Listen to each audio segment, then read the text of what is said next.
Kisah Nabi Ismail alaihi salam. Sampai Nabi Ibrahim yang berhijrah meninggalkan Mesir bersama Sarah, istrinya dan Hajar, dayangnya di tempat tujuannya di Palestina. Ia telah membawa pindah juga semua binatang ternaknya dan harta miliknya yang telah diperolehinya sebagai hasil usaha niaganya di Mesir. Al-Bukhari meriwayatkan daripada Ibnu Abbas R.A. berkata, pertama-tama yang menggunakan setagen ialah Hajar ibu Nabi Ismail tujuan untuk menyembunyikan kandungannya dari Siti Sarah yang telah lama berkumpul dengan Nabi Ibrahim a.s. Tetapi belum juga hamil. Tetapi walau bagaimanapun juga akhirnya terbukalah rahasia yang disembunyikan itu dengan lahirnya Nabi Ismail a.s. Dan sebagai lazimnya seorang istri sebagai Siti Sarah merasa telah dikalahkan oleh Siti Hajar sebagai seorang dayangnya yang diberikan kepada Nabi Ibrahim a.s. Dan sejak itulah Siti Sarah merasakan bahwa Nabi Ibrahim a.s. lebih banyak mendekati Hajar karena merasa sangat gembira dengan puteranya yang tunggal dan pertama itu. Hal ini yang menyebabkan permulaan ada keretakan dalam rumah tangga Nabi Ibrahim a.s. Sehingga Siti Sarah merasa tidak tahan hati jika melihat Siti Hajar dan minta pada Nabi Ibrahim a.s. supaya menjauhkannya dari matanya dan menempatkannya di lain tempat. Untuk suatu hikmah yang belum diketahui dan disadari oleh Nabi Ibrahim Allah SWT. Mewahyukan kepadanya agar keinginan dan permintaan Sarah istrinya dipenuhi dan dijauhkanlah Ismail bersama Hajar ibunya dan Sarah ke suatu tempat di mana yang ia akan tuju dan di mana Ismail puteranya bersama ibunya akan ditempatkan dan kepada siapa akan ditinggalkan. Maka dengan tawakal kepada Allah berangkatlah Nabi Ibrahim meninggalkan rumah membawa Hajar dan Ismail yang diboncengkan di atas untanya tanpa tempat tujuan yang tertentu. Ia hanya berserah diri kepada Allah yang akan memberi arah kepada binatang tunggangannya. Dan berjalanlah unta Nabi Ibrahim dengan 3 hamba Allah yang berada di atas punggungnya keluar kota masuk ke lautan pasir dan padang terbuka di mana terik matahari dengan pedihnya menyengat tubuh dan angin yang kencang menghambur-hamburkan debu-debu pasir. Tanda hubung tanda hubung tanda hubung tanda hubung tanda hubung. Ismail dan ibunya Hajar ditinggalkan di Makkah. Setelah berminggu-minggu berada dalam perjalanan jauh yang memenatkan tibalah pada akhirnya Nabi Ibrahim bersama Ismail dan ibunya di Makkah kota suci di mana Ka'bah didirikan dan menjadi pujaan manusia dari seluruh dunia.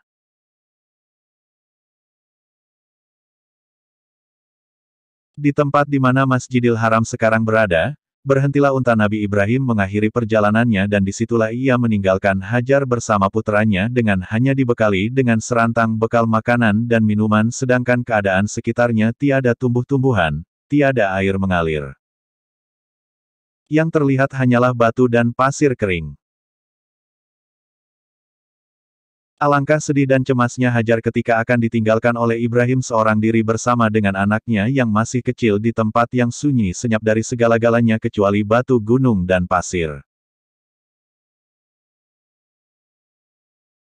Ia seraya merintih dan menangis, memegang kuat-kuat baju Nabi Ibrahim memohon belas kasihnya, janganlah ia ditinggalkan seorang diri di tempat yang kosong itu, tiada seorang manusia, tiada seekor binatang, tiada pohon dan tidak terlihat pula air mengalir. Sedangkan ia masih menanggung beban mengasuh anak yang kecil yang masih menyusu. Nabi Ibrahim mendengar keluh kesah Hajar merasa tidak tergamak meninggalkannya seorang diri di tempat itu bersama putranya yang sangat disayangi akan tetapi ia sadar bahwa apa yang dilakukannya itu adalah kehendak Allah SWT. Yang tentu mengandungi hikmah yang masih terselubung baginya dan ia sadar pula bahwa Allah akan melindungi Ismail dan ibunya dalam tempat pengasingan itu dan segala kesukaran dan penderitaan. Ia berkata kepada Hajar, bertawakallah kepada Allah yang telah menentukan kehendaknya, percayalah kepada kekuasaannya dan rahmatnya. Dialah yang memerintah aku membawa kamu ke sini dan dialah yang akan melindungimu dan menyertaimu di tempat yang sunyi ini. Sesungguh kalau bukan perintah dan wahyunya, tidak sesekali aku tergamak meninggalkan kamu di sini seorang diri bersama putraku yang sangat kucintai ini. Percayalah wahai Hajar bahwa Allah yang Maha Kuasa tidak akan menelantarkan kamu berdua tanpa perlindungannya. Rahmat dan barakahnya akan tetap turun di atas kamu untuk selamanya. Insya Allah. Mendengar kata-kata Ibrahim itu segeralah Hajar melepaskan genggamannya pada baju Ibrahim dan dilepaskannya lah beliau menunggang untanya kembali ke Palestina dengan iringan air mata yang bercurahan membasahi tubuh Ismail yang sedang menetek. Sedang Nabi Ibrahim pun tidak dapat menahan air matanya ketika ia turun dari dataran tinggi meninggalkan Makkah menuju kembali ke Palestina di mana istrinya Sarah dengan puteranya yang kedua Ishak sedang menanti. Ia tidak henti-henti selama dalam perjalanan kembali memohon kepada Allah perlindungan, rahmat dan barakah serta kurniaan rezeki bagi putera dan ibunya yang ditinggalkan di tempat terasing itu. Ia berkata dalam doanya, "Wahai Tuhanku, aku telah tempatkan puteraku dan anak-anak keturunannya di dekat rumahmu, Baitullahil Haram, di lembah yang sunyi dari tanaman dan manusia agar mereka mendirikan sholat dan beribadat kepadamu. Jadikanlah hati sebahagian manusia cenderung kepada mereka dan berilah mereka rezeki dari buah-buahan yang lezat, mudah-mudahan mereka bersyukur kepadamu." Tanda hubung tanda hubung tanda hubung tanda hubung tanda hubung. Mata air Zam-Zam. Sepeninggal Nabi Ibrahim tinggallah Hajar dan puteranya di tempat yang terpencil dan sunyi itu. Ia harus menerima nasib yang telah ditakdirkan oleh Allah atas dirinya dengan kesabaran dan keyakinan penuh akan perlindungannya. Bekalan makanan dan minuman yang dibawanya dalam perjalanan pada akhirnya habis dimakan selama beberapa hari sepeninggalan Nabi Ibrahim. Maka mulailah terasa oleh Hajar beratnya beban hidup yang harus ditanggungnya sendiri tanpa bantuan suaminya. Ia masih harus meneteki anaknya, namun air teteknya makin lama makin mengering disebabkan kekurangan makan. Anak yang tidak dapat minuman yang memuaskan dari tete ibunya mulai menjadi cerewet dan tidak henti-hentinya menangis. Ibunya menjadi panik, bingung dan cemas mendengar tangisan anaknya yang sangat menyayat hati itu. Ia menoleh ke kanan dan ke kiri serta lari ke sana ke sini mencari sesuap makanan atau seteguk air yang dapat meringankan kelaparannya dan meredakan tangisan anaknya, namun sia-sialah usahanya. Ia pergi berlari marwalah menuju Bukit Safa kalau ia boleh mendapatkan sesuatu yang dapat menolongnya tetapi hanya batu dan pasir yang didapatnya di situ.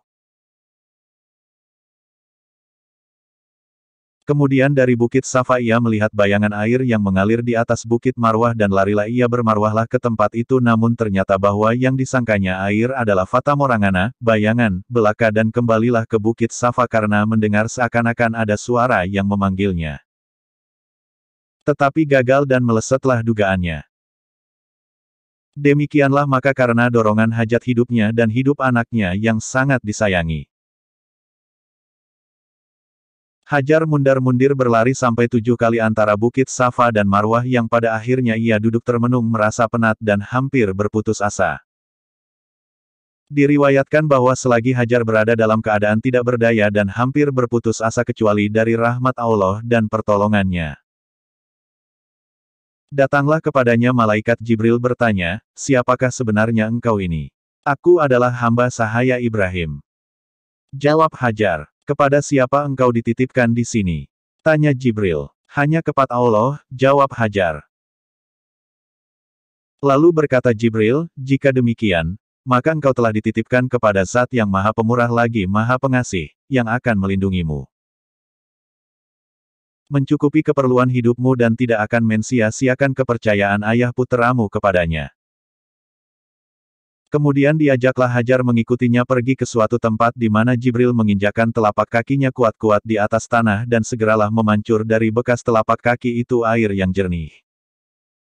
Dengan kuasa Allah. Itulah dia mata air Zam-Zam yang sehingga kini dianggap keramat oleh jemaah haji. Berdesakan sekelilingnya bagi mendapatkan setitik atau seteguk air daripadanya dan karena sejarahnya mata air itu disebut orang, injakan Jibril. Alangkah gembiranya dan lega dada Hajar melihat air yang mancur itu. Segera ia membasahi bibir puteranya dengan air keramat itu dan segera pula terlihat wajah puteranya segar kembali. Demikian pula wajah si ibu yang merasa sangat bahagia dengan datangnya mukjizat dari sisi Tuhan yang mengembalikan kesegaran hidup kepadanya dan kepada puteranya sesudah dibayang-bayangi oleh bayangan mati kelaparan yang mencekam dada. Mancurnya air Zam-Zam telah menarik burung-burung berterbangan. Mengelilingi daerah itu menarik pula perhatian sekelompok bangsa Arab dari suku Jurhum yang merantau dan sedang berhemah di sekitar Makkah. Mereka mengetahui dari pengalaman bahwa di mana ada terlihat burung di udara, nescaya di bawahnya terdapat air, maka diutuslah oleh mereka beberapa orang untuk memeriksa kebenaran teori ini. Para pemeriksa itu pergi mengunjungi daerah di mana Hajar berada, kemudian kembali membawa berita gembira kepada kaumnya tentang mata air Zam-Zam dan keadaan Hajar bersama putranya. Segera sekelompok suku Jurhum itu memindahkan perhemahannya ke tempat sekitar Zam-Zam, di mana kedatangan mereka disambut dengan gembira oleh Hajar karena adanya sekelompok suku Jurhum di sekitarnya. Ia memperolehi jiran-jiran yang akan menghilangkan kesunyian dan kesepian yang selama ini dirasakan di dalam hidupnya berduaan dengan puteranya saja. Hajar bersyukur kepada Allah yang dengan rahmatnya telah membuka hati orang-orang itu cenderung datang meramaikan dan memecahkan kesunyian lembah. Di mana ia ditinggalkan sendirian oleh Ibrahim. Tanda hubung tanda hubung tanda hubung tanda hubung tanda hubung. Nabi Ismail sebagai kurban. Nabi Ibrahim dari masa ke masa pergi ke Makkah untuk mengunjungi dan menjenguk Ismail di tempat pengasingannya bagi menghilangkan rasa rindu hatinya kepada puteranya yang ia sayangi serta menenangkan hatinya yang selalu rungsing bila mengenangkan keadaan puteranya bersama ibunya yang ditinggalkan di tempat yang tandus, jauh dari masyarakat kota dan pengaulan umum. Sewaktu Nabi Ismail mencapai usia remajanya, Nabi Ibrahim a.s. mendapat mimpi bahwa ia harus menyembelih Ismail puteranya. Dan mimpi seorang nabi adalah salah satu dari cara-cara turunnya wahyu Allah, maka perintah yang diterimanya dalam mimpi itu harus dilaksanakan oleh Nabi Ibrahim. Ia duduk sejurus termenung memikirkan ujian yang maha berat yang ia hadapi. Sebagai seorang ayah yang dikurniai seorang putera yang sejak puluhan tahun diharap-harapkan dan didambakan, seorang putera yang telah mencapai usia di mana jasa-jasanya sudah dapat dimanfaatkan oleh si ayah. Seorang putera yang diharapkan menjadi pewarisnya dan penyambung kelangsungan keturunannya, tiba-tiba harus dijadikan kurban dan harus direnggut nyawa oleh tangan si ayah sendiri. Namun ia sebagai seorang nabi, pesuruh Allah dan pembawa agama yang seharusnya menjadi contoh dan teladan bagi para pengikutnya dalam bertaat kepada Allah, menjalankan segala perintahnya dan menempatkan cintanya kepada Allah di atas cintanya kepada anak, istri, harta benda dan lain-lain. Ia harus melaksanakan perintah Allah yang diwahyukan melalui mimpinya, apapun yang akan terjadi sebagai akibat pelaksanaan perintah itu. Sungguh amat berat ujian yang dihadapi oleh Nabi Ibrahim. Namun sesuai dengan firman Allah yang bermaksud, Allah lebih mengetahui di mana dan kepada siapa Dia mengamanatkan risalahnya. Nabi Ibrahim tidak membuang masa lagi, berazam niat tetap akan menyembelih Nabi Ismail puteranya sebagai kurban sesuai dengan perintah Allah yang telah diterimanya. Dan berangkatlah serta-merta Nabi Ibrahim menuju ke Makkah untuk menemui dan menyampaikan kepada puteranya apa yang Allah perintahkan. Nabi Ismail sebagai anak yang soleh yang sangat taat kepada Allah dan bakti kepada orang tuanya. Ketika diberitahu oleh ayahnya maksud kedatangannya kali ini tanpa ragu-ragu dan berpikir panjang berkata kepada ayahnya, "Wahai ayahku, laksanakanlah apa yang telah diperintahkan oleh Allah kepadamu. Engkau akan menemuiku insya Allah sebagai seorang yang sabar dan patuh kepada perintah. Aku hanya meminta dalam melaksanakan perintah Allah itu, agar ayah mengikatku kuat-kuat supaya aku tidak banyak bergerak sehingga menyusahkan ayah, kedua agar menanggalkan pakaianku supaya tidak terkena darah yang akan menyebabkan berkurangnya pahalaku dan terharunya ibuku bila melihatnya. Ketiga, tajamkanlah parangmu dan percepatkanlah pelaksanaan penyembelihan agar meringankan penderitaan dan rasa pedihku. Keempat dan yang terakhir, sampaikanlah salamku kepada ibuku, berikanlah kepadanya pakaianku ini untuk menjadi penghiburnya dalam kesedihan dan tanda mata serta kenang-kenangan baginya dari putera tunggalnya. Kemudian dipeluknyalah Ismail dan dicium pipinya oleh Nabi Ibrahim seraya berkata, bahagialah aku mempunyai seorang putera yang taat kepada Allah. Bakti kepada orang tua yang dengan ikhlas hati menyerahkan dirinya untuk melaksanakan perintah Allah. Saat penyembelihan yang mengerikan telah tiba. Diikatlah kedua tangan dan kaki Ismail, dibaringkanlah ia di atas lantai, lalu diambillah parang tajam yang sudah tersedia dan sambil memegang parang di tangannya, kedua mata Nabi Ibrahim yang tergenang air berpindah memandang dari wajah puteranya ke parang yang mengkilap di tangannya. Seakan-akan pada masa itu hati beliau menjadi tempat pertarungan antara perasaan seorang ayah di satu pihak dan kewajiban seorang rasul di satu pihak yang lain. Pada akhirnya dengan memejamkan matanya, parang diletakkan pada leher Nabi Ismail dan penyembelihan dilakukan. Akan tetapi apa daya? Parang yang sudah demikian tajamnya itu ternyata menjadi tumpul di leher Nabi Ismail dan tidak dapat berfungsi sebagaimana mestinya dan sebagaimana diharapkan. Kejadian tersebut merupakan suatu mukjizat dari Allah yang menegaskan bahwa perintah pengorbanan Ismail itu hanya suatu ujian bagi Nabi Ibrahim dan Nabi Ismail sampai sejauh mana cinta dan taat mereka kepada Allah. Ternyata keduanya telah lulus dalam ujian yang sangat berat itu.